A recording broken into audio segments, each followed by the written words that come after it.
That's good. My name is Pamela Berlin, and I'm interviewing my father, Richard B. Lewis.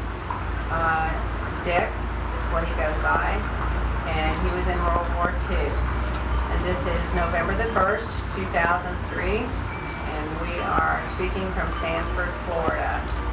And Daddy, if you would please, in your own words, please tell everyone how you enlisted in the service. Well, on December 7, 1941, your mom and I were married, had been married for about a year and a half. We were living in Farmington, Missouri, and she was pregnant with your older brother, and the war came along, and at first I thought, I will try to stay out of this war because I had a family, and I thought that was more important.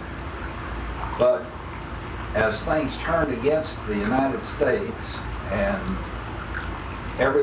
all of my friends started enlisting, I tried some things like sheet metal work, to go to work building airplanes, and I didn't like it. And a good close friend of mine decided he was going to go into the service as an aviation cadet, and I decided that was for me. Do you remember his name? His name was E.J. Hunt. He was in my class at school. He and I both enlisted. He got in about 3 months ahead of me. After he was sworn in, I went ahead and took the exams in St. Louis, Missouri. Passed all the exams and was sworn in to the Army Reserve. I thought, well, I'll be going real quick because, I wasn't in the reserve to wait around.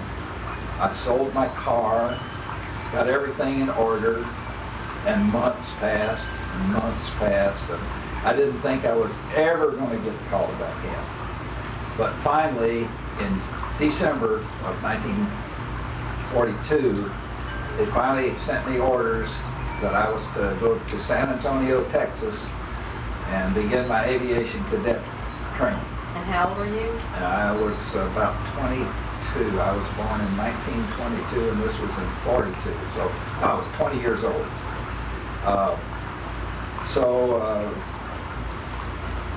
Got on a train, first day of January 1943, and went to San Antonio, Texas.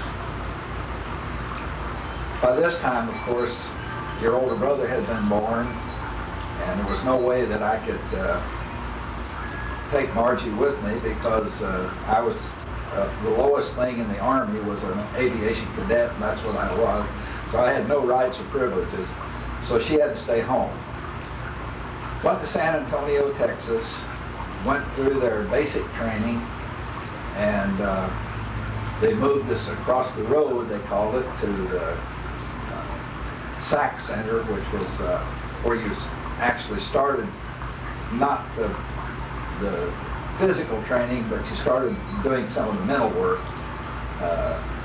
and learning, refreshing yourself on your mathematical skills, and you learn how to do the Morse code and a lot of different things. And of course, we also had drills, we marched, and it was a class system much like they used in West Point. And when I went across the road, I actually was running a fever. I had been running a fever for a couple of days. I knew I just had a cold, but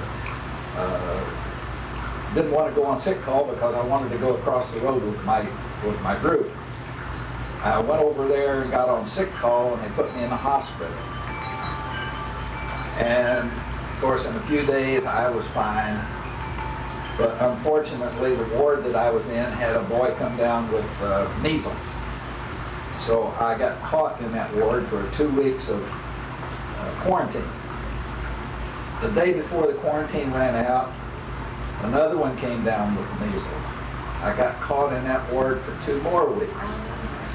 In the meantime, I had had plenty of time to contact Marge, and we had a little bit of money saved up, and I convinced her that she could make it out in San Antonio, bring Dickie, and she came to San Antonio. After about 5 or almost 6 weeks in that ward, I finally talked my way out of it. They were still under quarantine when I got out, and that was the length of time that it took for my class to go from being a lower class to an upper class. Now, of course, I had not had any of the training with them, but they all knew me. So I went right back to the same unit. The upper class slept in the upstairs, and the lower class slept downstairs. And they put me in the upstairs with the guys that I knew, but I was taking the courses with the lower class guys. As a result of that, I did not get hazed nearly as much as a lot of my buddies did, because the upper class who was doing the hazing all were friends of mine. So I was very fortunate in that. However, I did drop back into that lower class, and after 9 weeks, we moved to Chickasha, Oklahoma, and I went into the primary training flying a PT-19, which was a very small first-time pilot training plane. It was a 2-seater open cockpit, and very acrobatic and a very fun plane to fly. As soon as I learned how to do acrobatics, and as soon as I soloed, which I soloed in 6 hours, and I would call up Marge, who was in town, and I would tell her, I'm going to be flying at 3 o'clock this afternoon. Go outside and I'll show you how I can fly this thing. And I would do loops, and I would do spins, and I would do snap rolls and slow rolls and all the stuff that I knew how to do. But can I ask you something? What determined whether you would be a pilot or not? Well, how did that come about? There were a lot of physical skills that determined whether you were going to be a pilot or not. And I'm not exactly sure what caused you to fall out of that. As a for instance, when these tests were all given to us when we first got to San Antonio, and some of the tests, for instance, there was a little, like a phonograph, a turntable, and it had a little dot of brass on it. The brass was made to move back and forth on this revolving disc, and as it went around, the disc would go like this, and you had a little kind of a pencil thing with a brass tip on it, and you were trying to hold that brass tip on that little brass circle on that disc as it was going around, and the more you could hold it on it, the higher your score was. Oh my gosh. And these were some of the weird tests that they gave them, and I don't know exactly what caused some to fall out. And I had a good friend, his name was Carlton Hiley. He was in my high school class. He was a captain of the basketball team. He was the captain of the football team. He was an exceptional athlete. He never did good grades at school, and I don't think it was because he was stupid. It was just because he was not interested in doing good, making grades. He was sent down there shortly after I was.